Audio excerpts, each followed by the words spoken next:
So what we have here today is I'm going to change out the oxygen sensors to this Jeep. It's actually a 209 Jeep Wrangler JK Limited X. I've been getting codes on there and have been resetting them. So with my app that's connected to the OBD2, this is what I'm getting right here. So it's bank 2, sensor 2. It's a faulty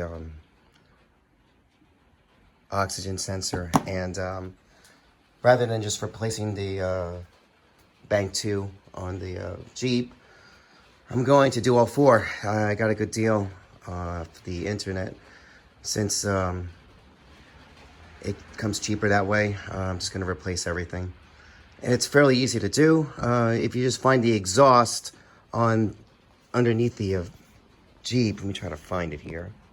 So when you go under the Jeep, I'm gonna try to find it. There's 2 exhaust pipes coming out of the engine. In each exhaust pipe, it's gonna be hard to try to see here, but each exhaust pipe that comes out of the engine has before the cat and after the catalytic converter. So the bank 2 would be after, and that would be your first one right here, bank 2 of 2. The connection for it is actually right there, which makes it fairly easy, and it's gonna be quite the opposite side, but identical. Again, it's running off the exhaust pipe, and it goes right into the engine.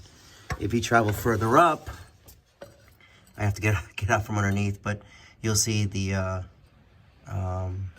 where the bank 1 and both sensors are located. And this is on the driver's side, and on the passenger side, same thing. Let me try to find it. There we go, right there. There is the bank 2. Oh, I'm sorry. Nope, sorry. Bank 2 is like right here. So it's after the cat, all right? And then what I was showing you earlier, again, under the passenger side, it's right there. That's the other oxygen sensor. So that'll be the same thing on the other side, on the driver's side, that is, okay? So if I come out, oh boy. So again, on the driver's side, I just had a hard time getting out from underneath the Jeep. The bank, the first oxygen sensor is right there. You see it? It's right there. Okay. That would be much easier to get to since it's above the car. And then on the passenger side, I was able to see it from underneath. I might have to go back underneath again, but you've seen it.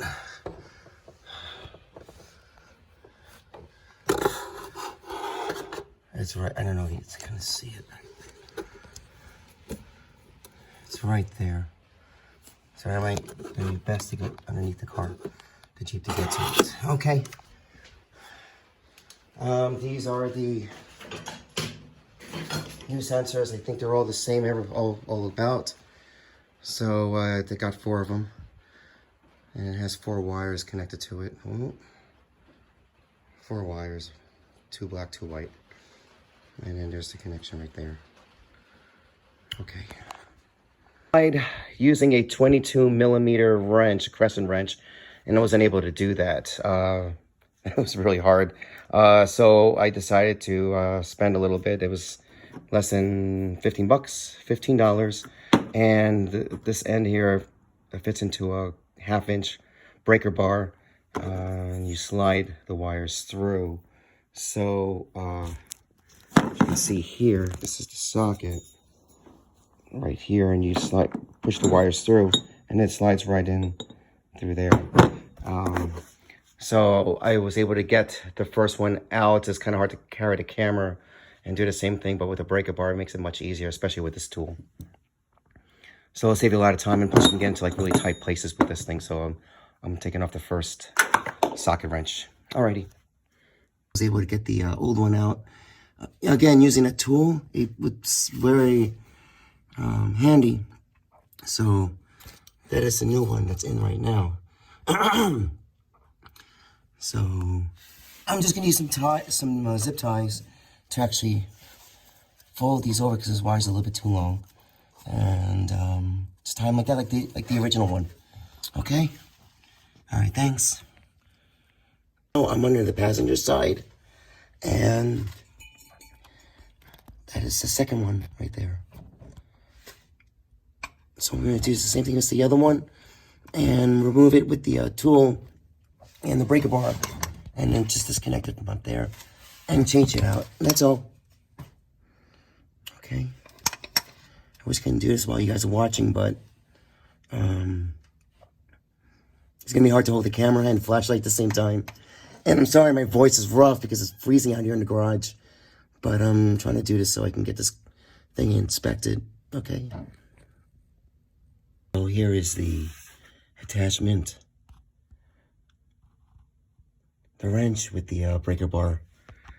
I'm going to try to figure out how to turn this counterclockwise in such a tight space. So I guess we'll see what happens, all right?